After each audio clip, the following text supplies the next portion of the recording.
पूरा मास बहुत पवित्र है और पूरे मास में जो नहीं कर पाते हैं वो सिर्फ पूर्णिमा के दिन कर ले तो बहुत बड़ा फल उसका मिल जाता है। तो पूर्णिमा, कार्तिक मास की पूर्णिमा, उस दिन आपको एनी हाउ तिल के तेल का दीप भगवान विष्णु के नाम से प्रज्वलित करना चाहिए। हो सके तो किसी आध्यात्मिक नदी के तट पे, गंगा, यमुना, नर्मदा, कावेरी इत्यादि, और अगर वो संभव ना हो तो भगवान के मंदिर में जाकर तिल के तेल का दीपक जलाना चाहिए। जो तिल के तेल का दीपक संध्याकालीन समय में जलाते हैं भगवान नारायण के नाम से, वो दीपक की रोशनी, प्रकाश, लो वैकुंठ धाम तक जाती है। और जो उस दिन दीपक दान करते हैं भगवान के नाम का, वो भगवान के धाम में वास करते हैं। इसी दिन हमको दीनहीन लोगों को वस्त्र दान करना चाहिए।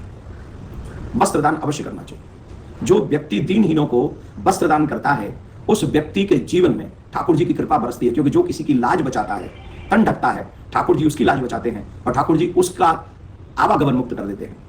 तीसरा है अन्नदान।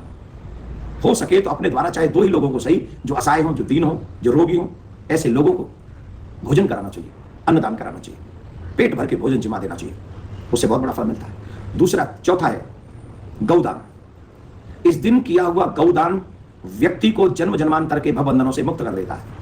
अब आप कहेंगे महाराज गौदान में तो बहुत खर्चा हो जाएगा, तो कम से कम इतना कीजिए, जितना भी हो सके सूक्ष्म से सूक्ष्म आप उस दिन गौ को ग्रास खिलाने के लिए, कोई भी, हमारे प्रियाकांत गौशाला में भी आप डोनेट कर सकते हैं गौ के निमित्त, लेकिन पूर्णिमा के दिन आप दान कर सकते। कुछ ना कुछ तो गौ माता को अवश्य आप, हो सके बेस्ट ऑप्शन है गौ दान करें, और अगर वो ना कर सकें तो कम से कम गौ को ग्रास खिलाएं। अगर आपके शहर में गौशाला है तो अपने हाथ से जाके खिलाएं, अगर नहीं है तो आप अगर दूर बैठे हैं वहां से सुन रहे हैं तो कम से कम अपनी गौ माता के लिए प्रियाकांत की गौशाला में भी आप धनराशि कुछ भेज सकते हैं जो गौ माता के ग्रास के लिए होगी। गौ जब ग्रास ग्रहण करेगी पूर्णिमा के दिन तो आप सोच नहीं सकते 33 कोट देवी देवता तृप्त हो जाते हैं, ये आप सब जानते ही हैं, और वैतरणी से पार करवाती है गौ माता, ये आप जानते हैं। 5वां सबसे बेस्ट है वो है स्वर्णदान।